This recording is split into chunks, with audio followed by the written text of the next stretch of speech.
Coming up on Tech News today, why passwords are getting hacked like a machete through pudding. Also, why that's not probably the new iPhone case, but who knows. And a touchscreen with disappearing physical keys. All that and more coming up. Netcasts you love. From people you trust. This is TWiT. Bandwidth for Tech News Today is provided by Cachefly at CACHEFLY.com.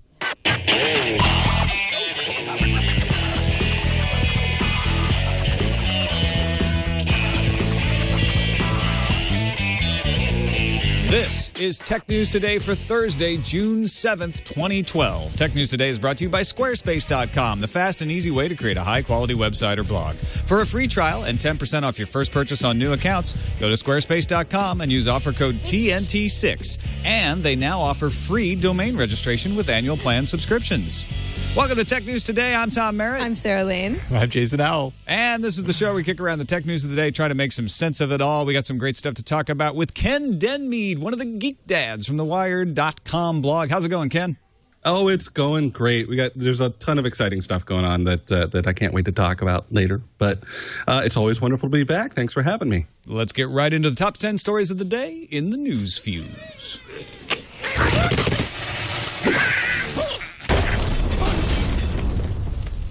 We think they're going after single business executives who like to rock, because you can add eHarmony and Last.fm to the list of sites on which you need to change your password.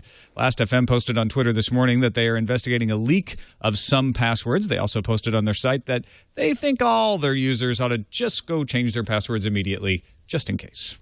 Add another prepaid carrier to the iPhone bandwagon, and with a cheap plan, too, although the phones themselves are pricey. So Virgin Mobile USA will start offering the iPhone 4 and the 4S with unlimited data and messaging plans starting at $30. The iPhone 4S 16 gig will cost $649, and the iPhone 4 8 gig will sell for $549. Virgin Mobile uses Sprint's Beyond Talk plans and service. Foursquare today released a completely revamped mobile app for iOS and Android. Among the new features are a photocentric news feed, a moved check-in button, more colorful profile pages, and a revamped Explore tab that uses data on every Foursquare user in real time to create more relevant recommendations. The new Explore feature takes into account where you've been before, what time it is, where your friends have been, where there are deals, if you're new to town, if you're outside your own neighborhood, and where people like to hang out. Ken, I know you messed around with this app, so Sarah and I. What do you think? I logged into it for the first time in over a year today just to see what was going on, and I'm actually really impressed. It seems a whole lot smoother, a whole lot more usable than at least the last time I played with it.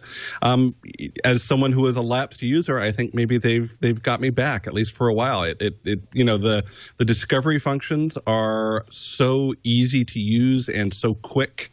That's great, and I think all of the photos in line with your check-ins has a very nice Twitter-esque feel to it. I noticed a lot of friend requests that have been sitting around for a long time finally got answered today. I wonder if that's why. I just want them to bring back local and worldwide. Having everything worldwide, too messy for me. That's all. You got too many international friends. That's right. I just don't want to hear from them most of the time. Facebook is holding an app-themed press event this evening in San Francisco, and TechCrunch reports that the social network may launch a new mobile app center. Facebook previously announced App Center plans in May and said that they've been testing the new interface with users since then. TechCrunch says the new platform should launch within the next few weeks. All right, stay with me, folks. We're about to descend into the strange, strange world of Samsung's corporate politics. Oh, boy. It starts simply. Samsung has replaced CEO Choi Ji-sung with Kwon Oh-hyun, head of its components operation. Fair enough. But here's where it gets weird. Kwon will still run Samsung's component business while taking on corporate-wide affairs as CEO. But the presidents of Samsung's TV and appliances and telecom and IT divisions will not report to Kwon, the CEO, and ex-CEO Choi isn't leaving. He's going to head up the Samsung Group Corporate Strategy Office, which is a central body that rules over the organization's dozens of companies. Choi will also continue to mentor J.Y. Lee, who is the son of the real boss, the chairman of Samsung Electronics, Lee Kun-hee. That wasn't the least bit hard to follow. Really? No, No? not really. No, right. That Yeah, was that's tough. pretty confusing. Microsoft's plan to require users to opt out of Do Not Track in IE10 just got thwarted. The latest proposed draft of the Do Not Track specification requires that users must choose to turn on the anti-behavioral tracking feature in their browsers and software themselves. Microsoft is still free to turn it off by default, but that means that advertisers can ignore IE's Do Not Track flag and track users anyway, since it won't conform to the official spec. They're just doing what they're allowed to do. Oracle announced that it's launching a suite of services that businesses can access from just about anywhere. That's often referred to as the cloud by hipsters. To celebrate, CEO Larry Ellison started a Twitter account at Larry Ellison. Why did he choose that? Larry Ellison J? I don't know. Apparently, just to taunt SAP, because his only post so far is, Oracle's got 100-plus enterprise applications live in the hashtag cloud today. SAP's got nothing but success factors until 2020. Burn! Yeah. Well, at least now you know who to reply to on Twitter about all those Oracle customer email addresses revealed in the HP Oracle lawsuit.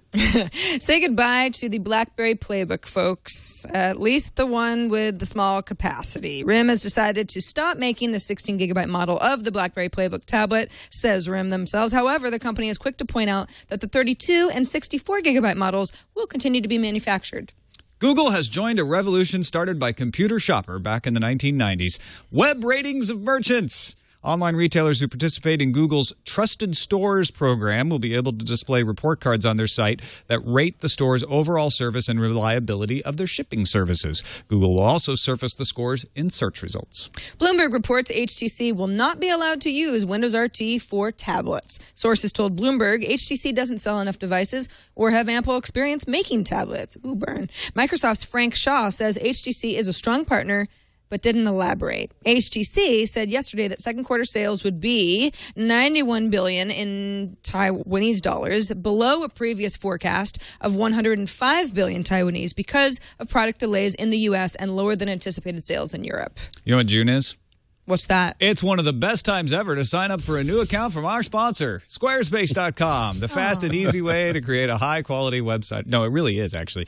Right now, you can get a free domain name. And the best part is it's hassle-free, too. So not only do you not pay extra for the domain name, but when you sign up, you just say, I want this domain name. Squarespace takes care of all the registration for you. It's super, super easy. Not only that, but you get that completely integrated support reliability that Squarespace has become famous for. You get their great-looking templates, all the modules, the ability to go in and tweak your HTML or CSS if you want to, but you don't have to. If you're lazy like me and you know some of it, but you'd rather just move some stuff around in more of a WYSIWYG situation, you can do that. Squarespace recently reduced its prices, now offering plans as low as $8 a month.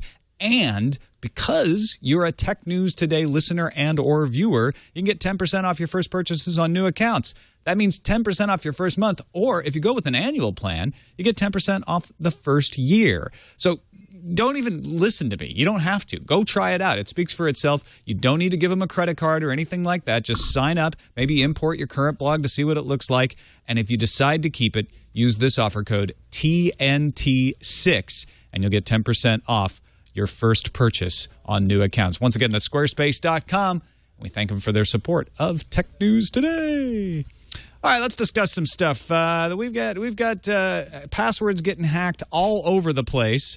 John Roberts on GigOhm taking LinkedIn to task for their response, which was certainly faster than Sony's response to being hacked last year. But basically said, haven't you learned anything from Sony LinkedIn? Yeah. Which was kind of what I was talking about yesterday when people on Twitter are saying, listen, those hashes match. I can see that my password has been compromised, and LinkedIn saying, as of right now, we just don't see any evidence. Worded badly, perhaps. Last FM, did they do any better in their response? I mean, they were a little quicker about admitting it, and then pretty much all they've said is change your password. I'm not sure what else you can do.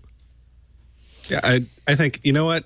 All of these companies should have learned by Sony or earlier, probably any example of any, I don't know, government political scandal in the last 50 years. You have to get out in front of what, these are basically scandals in a certain way. It's bad news. And the best way to handle such things isn't to protect the brand by not saying anything or guarding information until you've sorted out some sort of grand strategy. It's get out in front of it, be open, be honest, and make your customers feel like you're actually trying to protect them. Why is this? I mean, why? First of all, before we even get to why this is happening, why is this a problem? If these were properly hashed and properly salted, we wouldn't be too worried about it. We'd be concerned that the break-ins are happening, but we wouldn't worry too much about the passwords actually being stolen because they'd be properly encrypted. All major internet sites, anybody with more than 50,000 passwords, should design or configure a unique algorithm consisting of course of standard one-way hash functions like SHA-2 for their site in order to make development of highly optimized password brute force technologies a per-site exercise for attackers.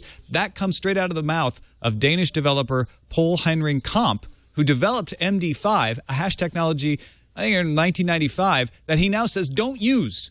Unless you're using it in a string of hashes, don't use MD5. It's too crackable. But you need to start salting. You need to start using multiple hashes. You need to really take this seriously. Why do you think the corporations aren't taking this seriously? Really good question. It's in the case of laziness. Yeah, I mean, or I think just nothing bad has happened. So whoever's in charge of security over at LinkedIn was blindsided. Now that.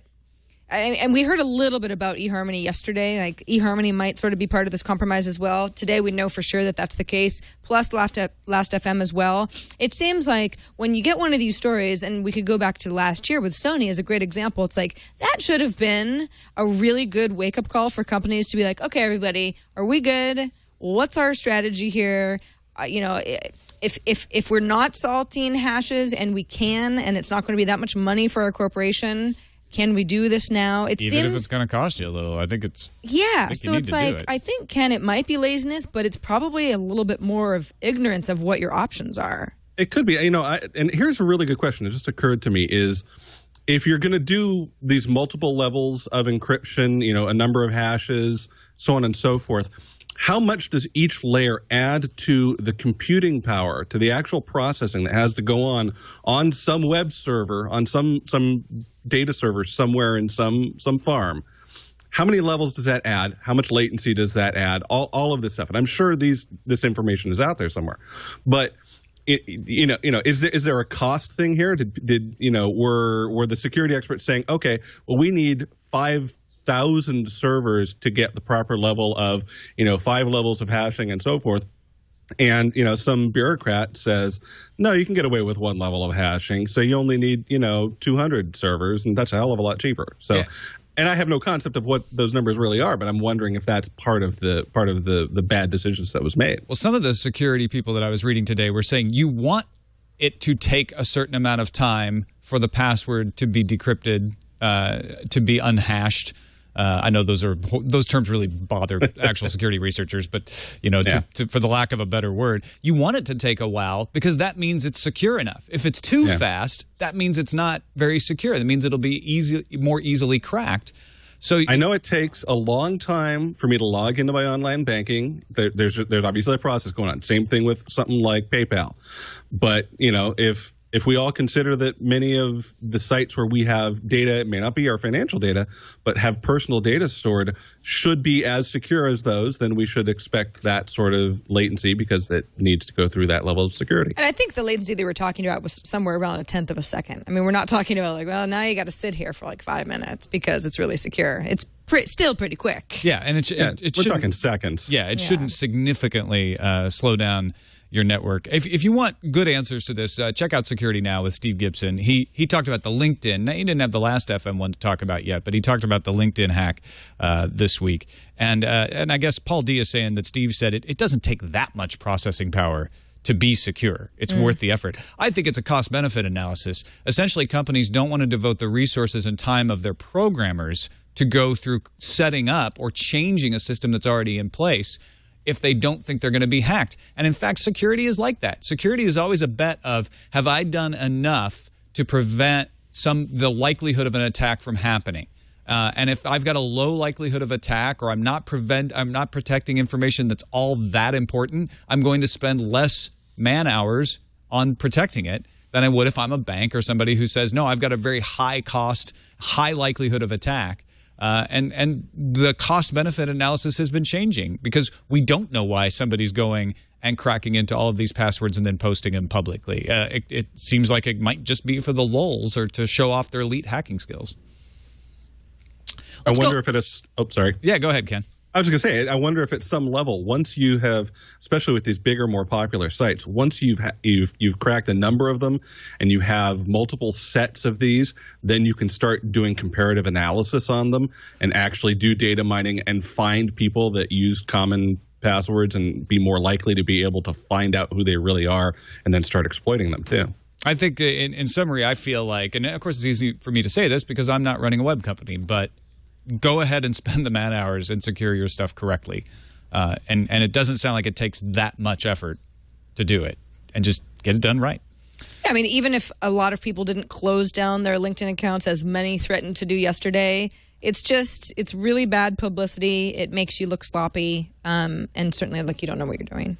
Let's move on to some rumors. Yeah. Actually, it's not a rumor. It's a video. It's kind of a weird thing. It's a rumor video, sort of. E-Trade Supply, which is a parts reseller, has apparently, if you want to believe this video, gotten their hands on some leaked iPhone hardware, new iPhone hardware. Now, they're called E-Trade Supply. E-Trade Supply. So they're already somebody that's using some other web company's name, but kind of skating by. Correctly. And the video conveniently has their logo up in the monitor right behind the phone. You know, take that what you will. This is a YouTube video that originally surfaced on Studio Blog and got picked up by 9to5 Mac and went on from there. But it does show that headphone jack at the bottom. A differently sized SIM card slot, so possibly using something different than microSIM. It's hard to say. Brand new speaker grills. Those grills look different. A redesigned docking port even. And a case that looks a little bit taller, not too much, but a little bit taller and a little bit thinner than the iPhone 4S with what, again, appears to be a unibody design. Now, none of this is different, really, from some of the rumors that we've already heard about. This is the first video that we've seen. Doesn't mean that it's not a hoax. Sure, this is a parts maker. They could have made this themselves, right? That's correct. And China has made some pretty realistic knockoffs in the past. So, well, you know, what do you think, Ken? Does it seem like this is legit? Are there any red flags here? I think we've gotten to the point after all these years that you believe nothing until the announcement is made on the stage at Moscone. Because, how many of these have we seen over the years? I mean, this is pretty. This is very well done. Mm-hmm. I'd really like to thank the company for putting their name, in the screen so that Apple's ninjas can go and attack them. And, but take everything with a gigantic, salted hash. Now, of course, as far as the iPhone 4 and iPhone 4S, Virgin Mobile USA is jumping onto the prepaid bandwagon. We talked about Cricket's unlimited plan. The Virgin's plan starts at $30. If you compare that to Cricket's $55 unlimited plan, it seems to be a better deal. There's a little bit of a fine print that you have to auto-pay by credit, debit, or PayPal, although for a lot of people, I think that will suffice. I guess Sprint obviously owns Virgin Mobile USA, feels like they can sell a lot of iPhones in the prepaid marketplace. I would hold off on these until we hear something about new iPhones soon. I don't think we're going to get a new iPhone this Monday at WWDC, but we are going to get a lot of developer tools, and there's a lot of talk about developers. Yeah, so Flurry, which is a company that tracks developer support across multiple platforms and platforms that compete for the commitment of developers, has some very interesting statistics that will probably make some Android people a little ruffled feather-ish. So for every 10 apps that developers build, for example, that is a medical term. I have a PhD in this sort of thing. For every 10 apps that developers build, Flurry has broken this down and said pretty much roughly 7 of those are built for iOS. Now, Google has made some gains in the first quarter of this last year, but if you look at it, I mean, it's almost pretty solid 70-30 as far as app development on new projects that get started in favor of iOS. Of course, iOS is also attractive to developers because you've got that one big homogeneous base, the one app store. Apple's it's the only software that you can run. But also, when a developer builds for iOS, the iPhone, you can port it over to the iPad very easily. As an iPad user, I use iPhone apps all the time. The list goes on, though. As far as worldwide distribution of user sessions, their top 3 tablets are the Apple iPad, the Samsung Galaxy Tab, and the Amazon Kindle Fire, except that the iPad has 88% of that pie. Yeah. All right. Well, that... I like pie. I also like pie. I think but pie do you is always delicious. want the same kind of pie every day? Well, you can have you're a your developer, big I guess pie, so. or you can have your small pie. You can have your portable pie or your air pie. Speaking of pies, the next visual pie for anybody who's watching the video feed of this is worldwide distribution of user sessions by the top 20 Android devices. Now, the Samsung Galaxy S2 is in the lead, but it only has 18%. It is the biggest piece of the pie.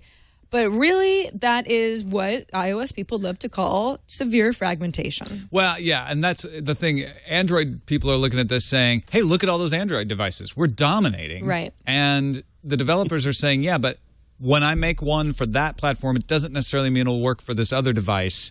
I have to test too many times. Right. And that's why, I mean, these are the stats that say, right, we are still seeing people developing for iOS over Android. And you do iPad today, and Jason, you do all about Android.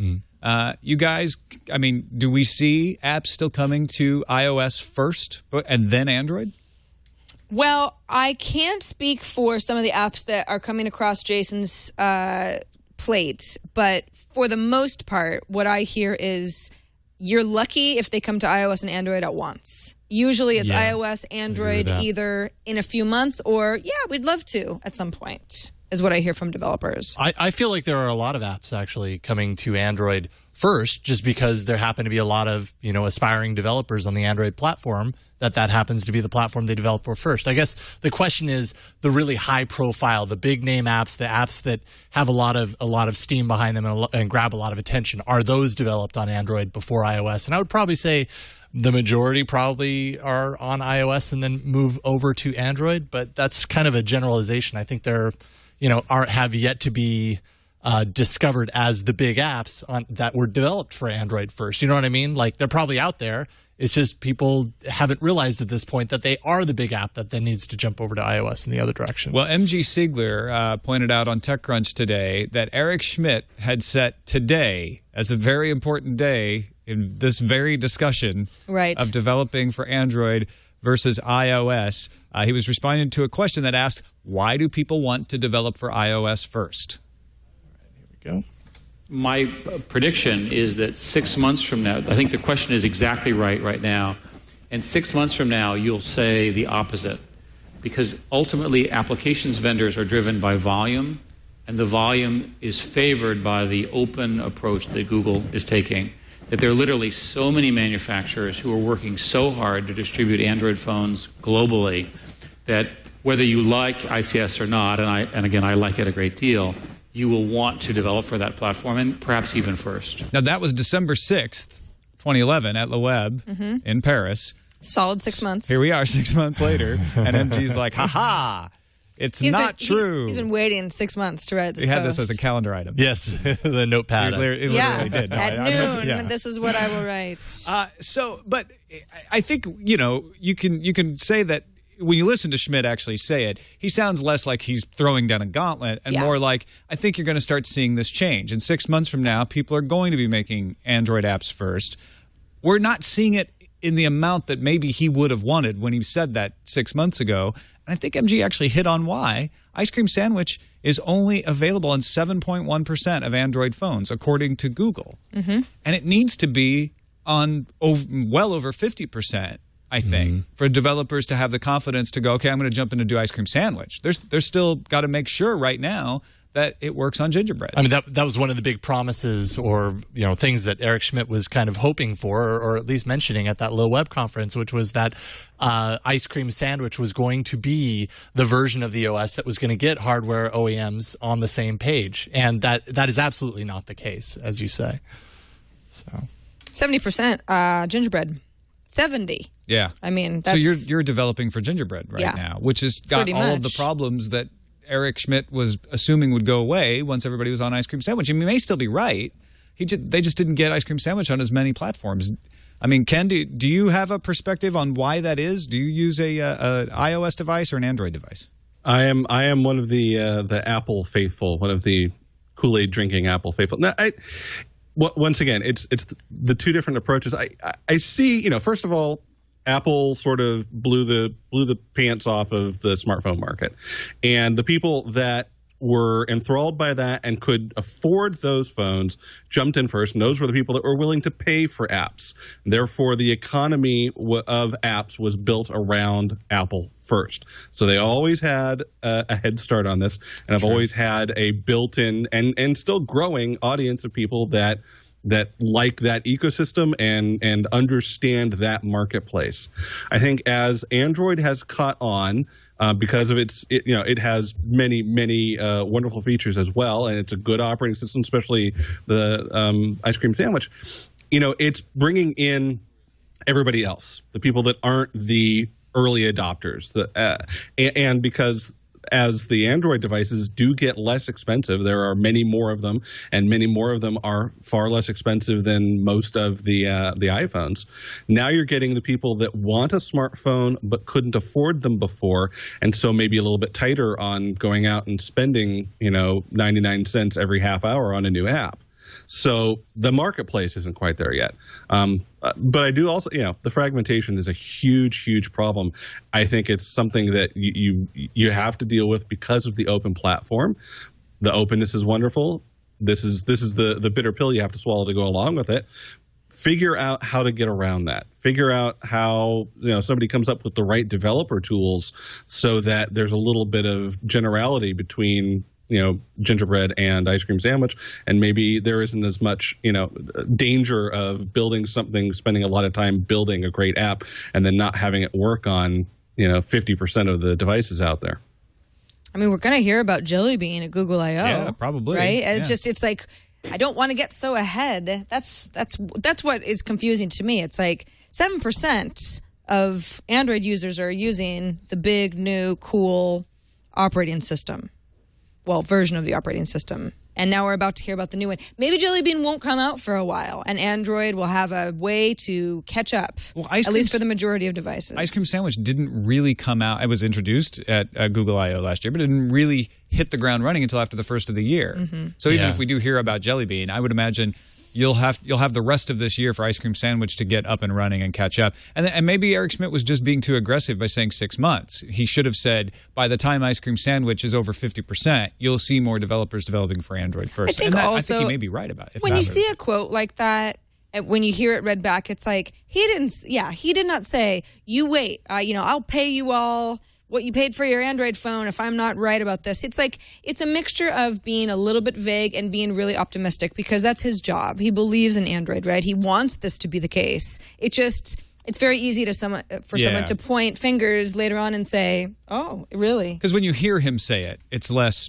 pedantic. In fact, he's got another deadline coming up, because he said by summer, most of the TVs you buy will have Google TV built into them. But let's hear how he actually said it. And by the summer of 2012, so the product cycles are long, the majority of the televisions that you see in the television stores here will have Google TV embedded in it. Again, a similar strategy. He said here, so in Paris. That's what we missed. In Le Best Buy. Well, you know what? We've got until the summer solstice, somewhere June 21st. If we want to be really pedantic about it, to find out if that's true. Although Google TV is getting built into more televisions. Sure. Just maybe not more individual models. I wouldn't call it a majority yet. I think we're not all a majority of the platforms have it, but not every yet. Actual model of television. Exactly. Right. Let's talk about some mobile revenue, though. We've been talking recently about Facebook needing to make money on mobile, but it sounds like Twitter's got it cracked. Yeah, Twitter CEO Dick Costolo is actually trying to drive the point home that Twitter knows exactly how to monetize for mobile. That's kind of what the platform is all about. He spoke at a conference hosted by the Economist Group in San Francisco and said that Twitter's generated more advertising revenue from its mobile platform than from its website on many days in their most recent quarter. He also said, in comparison to Facebook, we have an ad platform that's already inherently suited to mobile. Even though we launched our platform on the web and we only started running ads on mobile recently, he feels very confident that they've got it figured out, or at least how to roll it out. Now, they have much fewer revenue than Facebook has been pulling in. If you want to compare the two, Facebook reported $3.7 billion revenue in 2011. Twitter's revenues were, well, I don't have the 2011 numbers right in front of me, but they're expected, if all goes well, to be in the $260 million range for 2012. I mean, a very, very small fraction of what Facebook pulled in last year. But then again, they have fewer users and I guess in a way, a lot less pressure because they haven't IPO'd, partly based on the ability to monetize via mobile. What I want to know, though, is, okay, so they've introed ads to smartphone users' timelines. Tom, you said that you've seen a couple of these here and there. You've seen one. One time I noticed, I'm like, wait a minute, I don't follow that person. I've seen zero. Then again, I use TweetBot, third-party app, pulls from Twitter's API. Twitter's API has a free and a paid-for version. You get more bells and whistles. I assume that TweetBot is using the paid because it's such a nice, robust app. But it's like, well, that's not what Twitter ever mentions, is getting money from API buyers. So what is going to happen with people like me who absolutely love this third-party app because, in our opinion, it's better than the native Twitter app, and I'm not seeing any ads. I'm blissfully unaware of whatever they're trying to market me with. Ken, what do you use? Are you in my boat? Total TweetBot. Love that app. It is the best. I have, at this point, because I pretty much live on TweetBot on my iPhone and iPad, I see nary an ad. So I'm obviously not earning Twitter any money right now, and I'm evil and I must be stopped. But I really find this interesting and exciting. I totally see that Twitter is built for mobile. I mean, 140 characters is what was originally based on what you could do with texting or pagers. It is a mobile ecosystem first, and it makes total sense that that's where they're going to their bulk of their income should be coming from mobile, and I think they're in a better position than Facebook to do that. Facebook keeps coming out with updates. I see Facebook apps as a fragmented ecosystem, just like Android, because they put out a photo app and they put out a messaging app and they put. It's a little bit crazy. I don't think you can recreate the full Facebook experience in a mobile way, whereas I think the Twitter experience is a mobile experience that you can do on the browser as well, or on TweetDeck or whatever else. I was also reading some of Twitter's API rules, and if I understand it correctly, right now they'll say, if you choose to turn on our advertising in the API that we send to you, we'll cut you a portion of the proceeds from those ads. Maybe down the road, they force them. You can't have the option to turn them on and off. Maybe for TweetBot, you're like, hey, our app is $1.99 or however much it is. We're doing okay. We really don't want to muck up the whole experience with ads. No, thank you. Maybe they won't have the option to say that down the road. Yeah, I think Twitter is being, dare I say, full of hot air, or at least very aggressive when they say we're going to make $1 billion by 2014. I think that's a little crazy. I think the analyst estimates of more like $540 million in 2014 could be possible. So I think it's in Twitter's best interest to put the message out there, hey, all you guys worried about mobile, we got it covered. We got it cracked. We're doing great. You want to back us. I'm not sure that it isn't being stretched a little bit. Well, that billion is what they get when Apple buys them.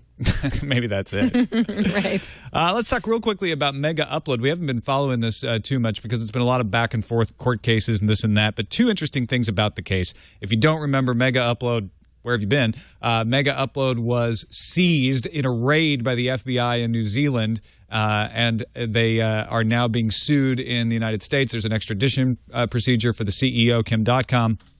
And all of the servers have been shut down, which means if you were a Mega Upload customer who had legitimate, non-infringing content stored there, you can't get at it. And in fact, the EFF has filed a brief with the Eastern Virginia District Court on behalf of one such user asking that they be allowed to get their data back. It's still sitting there on the servers. Why can't I have it back? The MPAA had been resisting this, but they now say they're sympathetic to users that stored legitimately acquired or created data on the servers, and they're not entirely against the judge granting access to that, but they don't want any employees of Mega Upload involved in it, so that's a problem right there. And they insist that it all be screened to make sure nothing infringing is on there, which those are two big hurdles, but at least they've softened on allowing the judge to decide to give this back. The judge still has to rule in that case.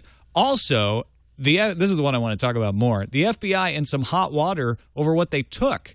Kim.com's lawyers claim the FBI removed data from the Mega Upload servers. In fact, that they cloned 7 drives and FedExed the copies back to the U.S.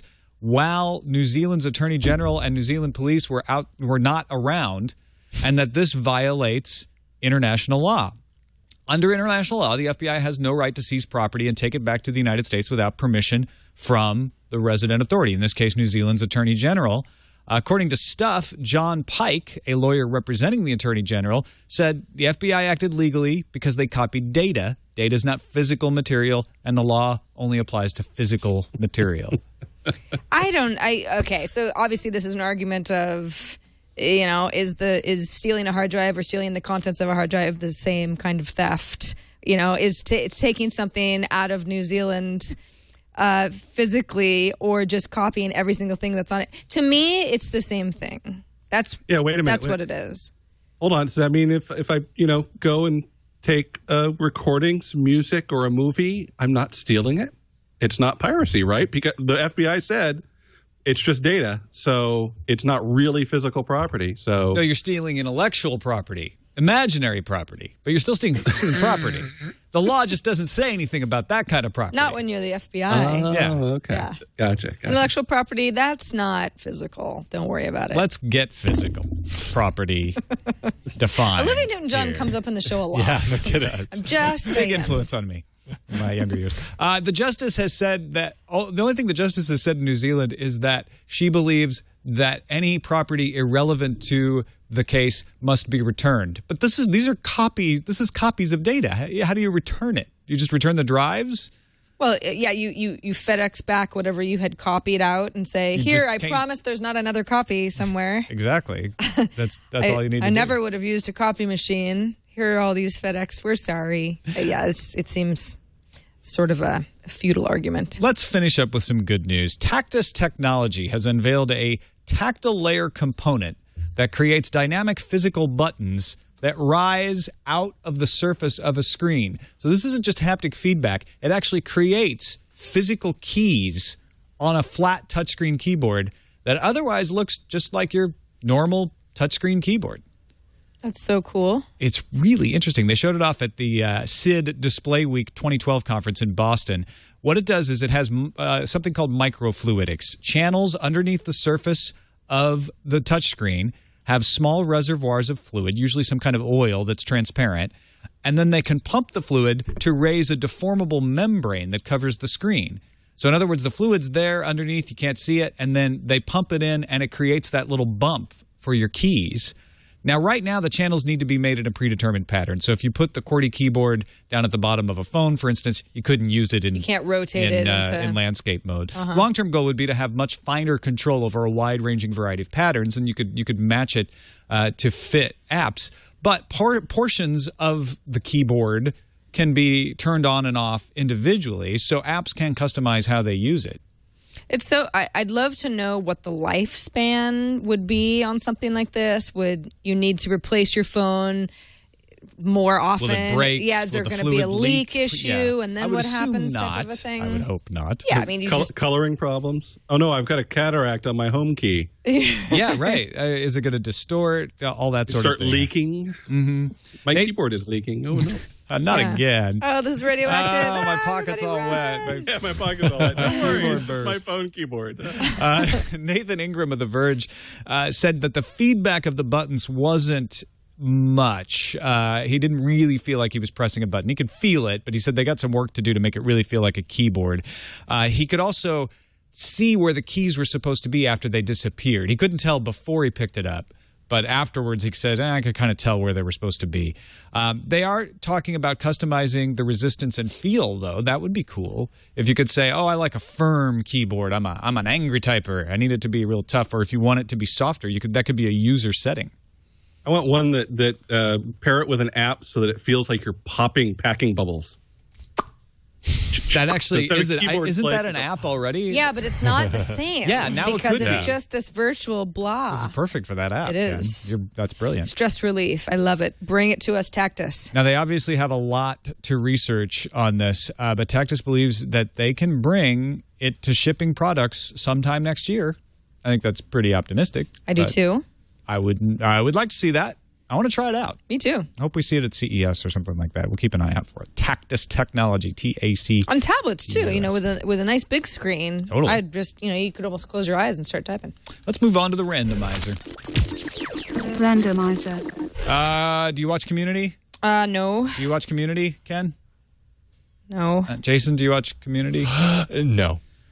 None of you are going to be as excited about this as me. Well, get us excited because All right. everyone I know who watches Community says, Sarah, you're an idiot. Watch Community. Sarah, you're an idiot. Watch Community. Okay, I will. But they did a special episode that was the characters from Community in an 8-bit game, side-scroller. Absolutely hilarious. If you're into video games, classic video games at all, you'd probably love that just on its own. But a fan has now created the game from that episode, Journey to the Center of Hawkthorne, as a 2D side-scroller featuring a roster of playable characters from Community. There's music, sound effects, couple of stages, running and jumping mechanics, and it's cross-platform. You can play it on OS X, Windows, and Linux for free. Wow. Or until NBC gets it removed. Whenever I see things like this, I realize, this is one of those shows that people really love. Like, this is something I would see for The Simpsons, Absolutely, for example. yeah. That just shows you the somebody really passion cares behind it. about that particular episode. Community, which was not canceled as previously rumored, right? No, they fired the showrunner instead. Okay. And that may be just as bad. We'll have to see. Yeah. It might not be very good anymore, but it'll still be on the air. All right, let's check what's on the calendar. Federal Judge Richard A. Posner has canceled the Apple versus Motorola mobility patent infringement trial originally set to start on June 11th. Posner canceled the jury trial because the parties were unable to reconcile their damage reports, an issue he apparently found unacceptable. Said, you know what? We're just canceling the whole trial, okay? No trial for you. Postponed, I think. They're gonna Postponed. a couple weeks from now. Yeah, they can't say, you know what? You don't get to sue each None of other. your claims matter anymore. Go home. Yeah, he's just like, will you please come to the table with something that I can use? Tomorrow, June 8th, kicks off the Southeast Linux Fest in Charlotte, North Carolina, running through the weekend. And Geek Dad Day is June 17th. Hooray! Rock on. What Talk does- about that a little more later. What does okay, well. No, I was gonna plug it later, but if you want to know now. Well, since we've talked about we talked June about it, 17th, what cool stuff happens on Geek Dad Day? So this is pretty spectacular. The folks at Wired have really put a lot of energy behind this. Basically, we want to rebrand Father's Day. We're sick and tired of Father's Day being about bad dads being forced to spend time with their kids in exchange for a lousy tie. This is about all the really good, cool, wonderful dads and just parents overall spending time with their kids on this day, doing projects, building things, playing games, blowing stuff up, learning, exploring, and just enjoying the heck out of awesome times with each other. There are going to be events all over the country at various and sundry science museums near you. Here in the Bay Area, Exploratorium, Lawrence Hall of Science, California Cal Academy of Sciences, places in New York and Chicago and Houston and just everywhere. There's a list on the page at wired.com/geekdadday. The other thing we're encouraging people to do is do it yourself. Host your own Geek Dad Day event. Maybe on your block in your neighborhood, get friends and family over and just spend the day doing experiments, building stuff, and basically having a great time with your kids, learning science and engineering and cool stuff. Wow, that's awesome. Don't give your dad a tie, build a trebuchet. Blow stuff up. Blow some stuff up safely and responsibly. Blow a tie up. Yeah. Also, happy wedding anniversary to Dr. Mom in the chat room. Happy wedding anniversary, Dr. Mom. And iMac AZ just pointed out The Verge, Nilay Patel just reporting that Judge Richard Posner says neither party can establish a right to relief, and he's actually dismissed the trial. So you were right. Wow. It's over. Posner just quit them. Yeah. That's crazy stuff. That's crazy talk. So what do they do? Go to another judge? I think they have to refile. Yeah. They have to figure out their damage reports and refile. Right. Let's see what's incoming. Incoming message. Oh, it's a message. This one's from Andy, the network engineer in Michigan. He says, I heard you guys talking about the How the Internet Works video on Wednesday's show, and I wanted to share with you a similar video I've been showing for almost a decade now called Warriors of the Net. I'm in a position to mentor high school-aged kids in a pursuit of computer science and networking from time to time, and every one of them watches this video. Not only is it informative, but nerd hilarious and somewhat campy, and he's got a link to the YouTube version of it. So go check it out. Just do a search for Warriors of the Net HD, or you can find a link to the YouTube version in our show notes. But good stuff. I love these instructional videos that help people understand exactly how stuff works. It's good stuff. Got another email from Azadine, who says, "Hi, TNT crew. I just listened to you talking about offline Google Maps on episode 516. I'm currently studying in Spain for a couple months, and I'm already using the Labs feature of Google Maps on my ice cream sandwich phone that lets me pre-cache maps. I can't afford the £4 a megabyte roaming fees for data, so the feature has stopped me getting lost many times because it means I can navigate by GPS without data. What it is missing, and what I hope they'll fix, is that data needs to be re-downloaded every month. So if I don't pay attention, I often find the rug pulled out from under me. If you need to find a place offline, you need to look manually, since it can't search the cache data. It can only show the map. Depending on how big map files are, this could finally be the death of the dedicated NatSav, because with these features, my Galaxy Note can do anything, or SatNav rather can. Hasta luego, says Azadine. That's pretty cool. Yeah, and he was wondering, he's like, wait a minute, is this new feature going to be any different than mine? And it's the feature that's been in Labs. They're just going to make it standard on all the versions of Google Maps. Well, and a little bit more convenient, he's saying. Yeah, sometimes he gets caught, but for the most part, he has this functionality out of the labs and into life. Are you excited about any of that map stuff from yesterday, Ken?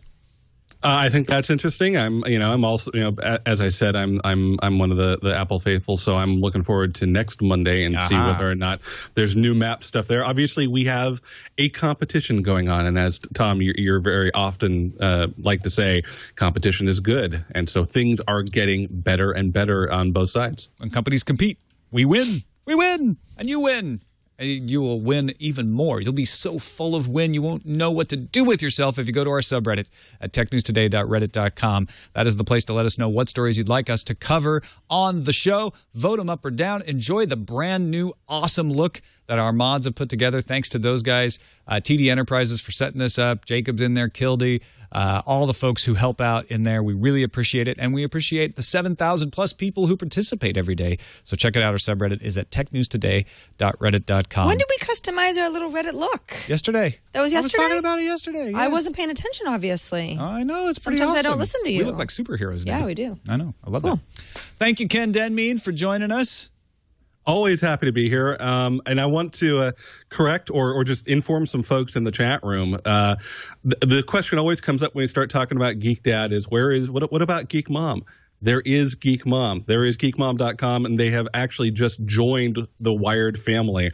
So both sides of the geeky genome are at Wired now. It's geekdad.com and geekmom.com. Yeah, but let Ken off easy. He can't be Geek Mom.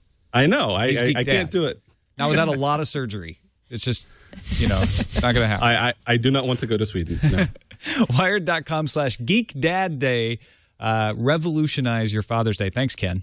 Thank you, guys. And thank you, folks, for watching or listening. You can find us on the web at twit.tv/TNT. You can email us at our email address. It's TNT@twit.tv. Call and leave us a voicemail. 260-TNT-SHOW is the phone number for that. Or you can just record it as an MP3 and attach it and send it to us to TNT@twit.tv. Denise Howell from This Week in Law joins us tomorrow. We'll see you then.